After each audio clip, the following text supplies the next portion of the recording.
Assalamualaikum warahmatullahi wabarakatuh. Perkenalkan, nama saya Salwa Amalia dari Prodi Kesehatan Masyarakat. Di sini saya akan membacakan serta menjelaskan ayat-ayat yang terkait dengan bukti adanya Allah Subhanahu wa taala.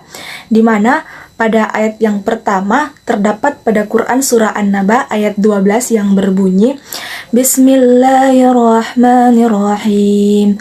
Wa banaina fawqakum sab'an shidada. Yang artinya, dan kami bina di atas kamu 7 buah langit yang kokoh. Ayat ini menjelaskan tentang langit yang berada di atas kita ada sebanyak 7 lapis, dan jarak antara langit satu dengan langit yang lainnya membutuhkan waktu yang sangat jauh.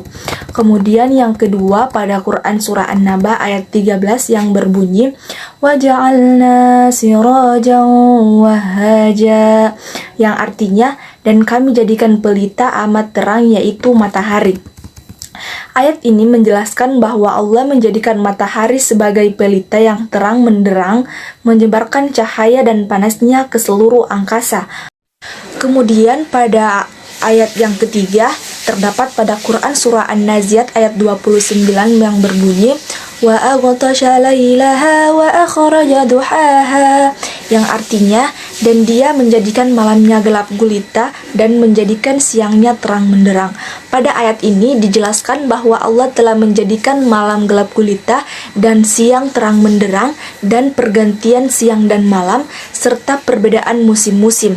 Kemudian yang keempat terdapat pada Quran surah An-Naziat ayat 32 yang berbunyi wal jibala arsaha, yang artinya, dan gunung-gunung dipancangkannya dengan teguh. Ayat ini menjelaskan tentang gunung-gunung yang dipancangkan dengan teguh, yakni dipancangkan di atas bumi supaya bumi stabil dan tidak terguncang.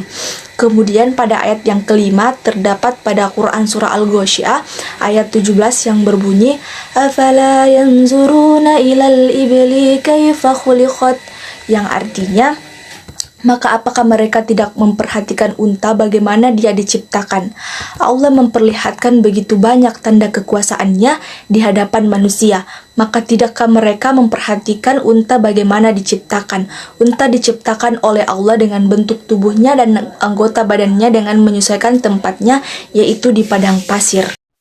Kemudian pada ayat yang ke-6 terdapat pada Quran surah Al-Ghasyiyah ayat 20 yang berbunyi wa ilal ardi kayfa sutihat, yang artinya, dan bumi bagaimana ia dihamparkan. Dan bumi bagaimana ia dihamparkan maksudnya dijadikan sehingga terhampar. Melalui hal-hal tersebutlah mereka mengambil kesimpulan tentang kekuasaan Allah Subhanahu wa taala.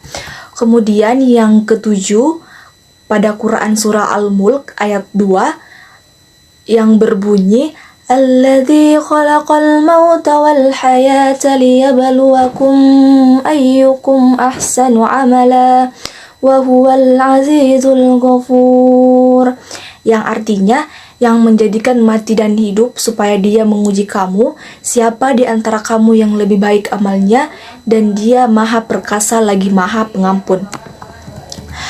Salah satu bukti kekuasaan Allah Subhanahu wa taala adalah menciptakan mati dan menentukan ajalnya.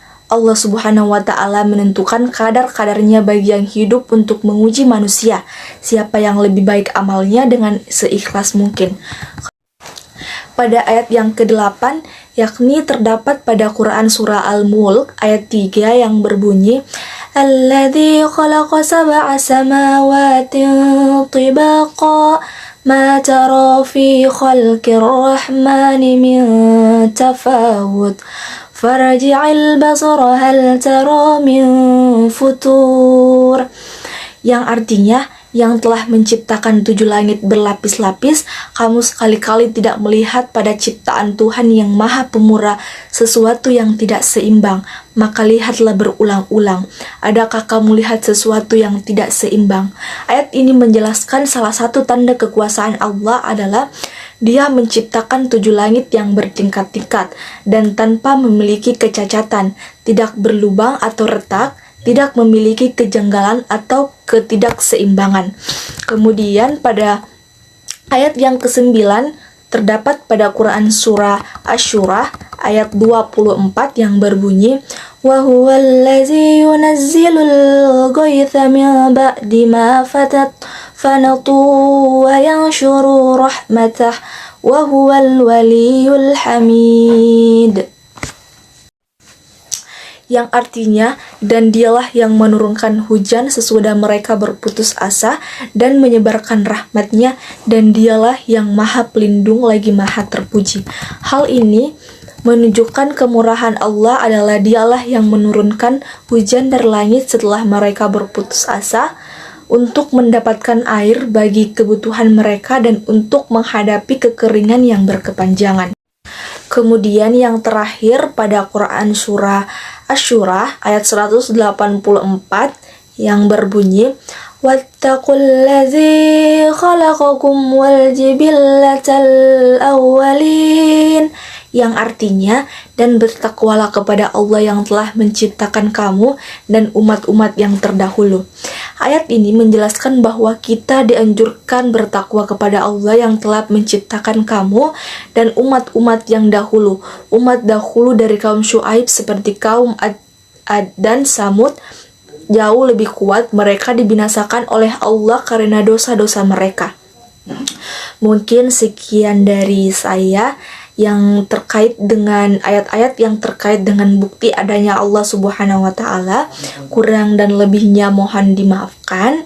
Wabillahi taufiq wal hidayah. Assalamualaikum warahmatullahi wabarakatuh.